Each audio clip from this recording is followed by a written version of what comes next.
What's going on, nation? Today I'm going to be demonstrating for you how to properly perform a barbell front raise to target your front delts.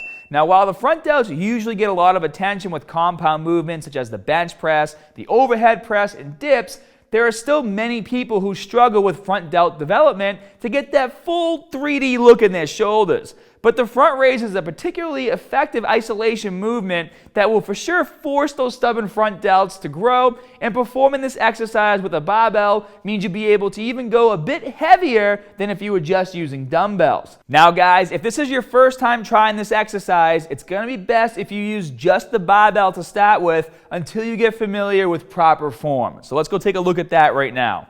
Alright guys, so what I'm going to do now is show you proper form for performing the barbell front raise, and we're going to be utilizing this exercise as an isolation movement to target the front delts as much as possible. I know in the past you guys have seen me do this movement by going all the way up like this and then coming down. You're not going to see that this time. We're just focusing on hitting the front delts. I don't want to bring too many other muscles into the movement, okay? So what you're going to do is you're going to stand holding the barbell with your arms about shoulder width apart.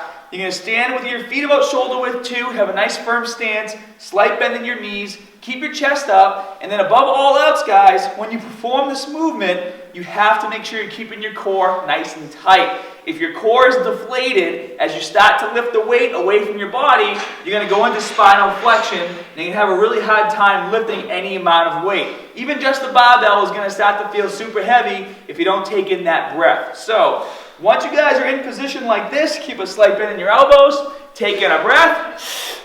And once you keep your core nice and tight, you're going to lift the barbell to about eye level. So you're going to come up past your nose, go to about eye level, and then fight the weight all the way down like this, okay? You don't want to just bring it up and then have it slam down on your thighs. You don't want to lose all that extra engagement you're going to get in your muscles in the negative portion of the movement. Remember, you break down the most muscle tissue and get the most muscle damage in the negative, so you don't want to skip it.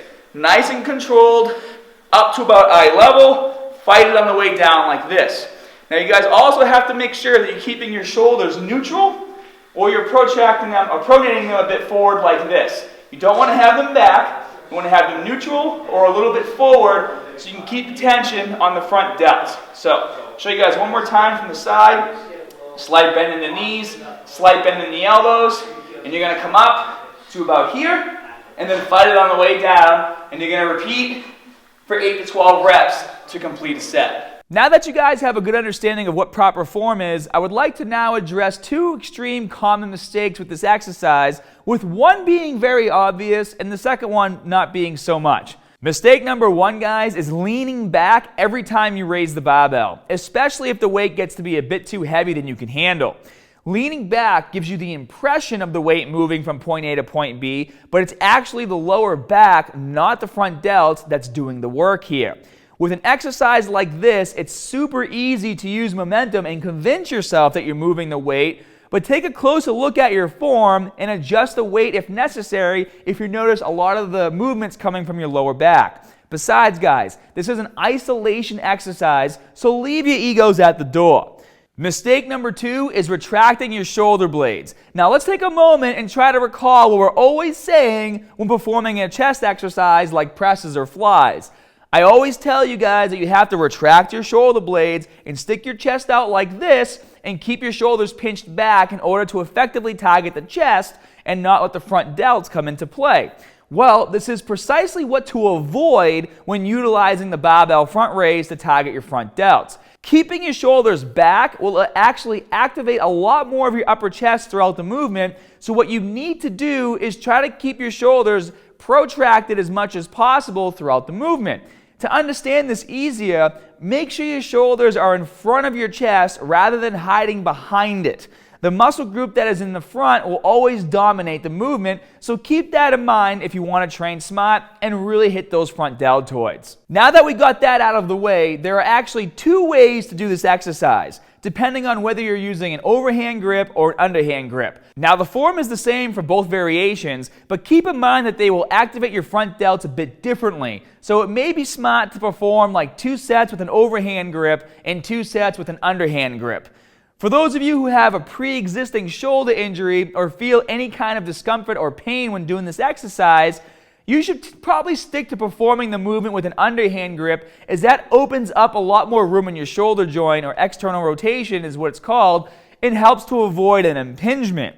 However, I understand a lot of you also might hear clicking or cracking noises when you perform this exercise, even with an empty barbell. As a general rule, guys, with any movement, as long as there's no pain associated with the cracking or popping, it's typically not something that you should be worried about. It's actually very normal. Also, guys, a great way to reduce the popping sounds is to thoroughly and properly warm up your shoulders before your shoulder workouts. So I'm going to link you guys a video that I did a while back about proper shoulder warm-up techniques, and I'm sure that they'll help you with the popping sounds. Now, I know a lot of you guys are going to be asking me in the comment section below how to apply this to the cheat and recover workouts that I'm doing. So I want to show you guys the form for that too, so you don't hurt yourselves, because it's going to be very easy to mess it up with this exercise, especially if you're using heavy weight. Number one, you're going to have to really brace your core. So if you do have a weightlifting belt and you want to use it, you can, because the whole point of this is to fight the negative as hard as you can on every single repetition. Now, you don't want to throw the weight in the air by leaning back like this, okay? You want to still keep your body as upright as possible throughout the movement, except what you're going to do is you're going to kind of bend down like this and kind of use the momentum of thrusting your hips, and you can use the bend in your elbow to throw the weight into the air and toss it out in front of you. So let me give you a quick demonstration. Take in a breath. Just like that.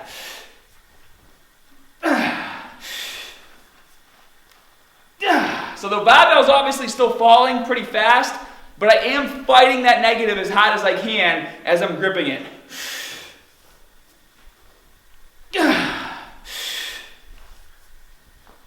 And you notice I'm still keeping my body upright during these cheat reps too.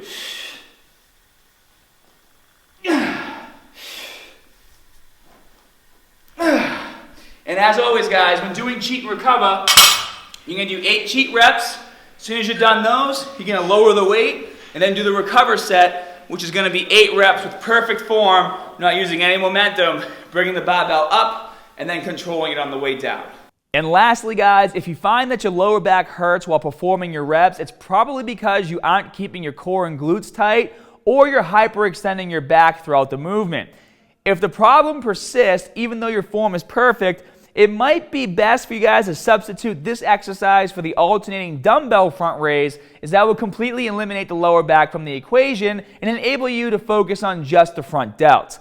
I hope you guys enjoyed the video, and if you made it this far, please show your support by smashing that thumbs up button and clicking the bell so you never miss a new video upload. And as always, guys, more good stuff coming soon. See ya.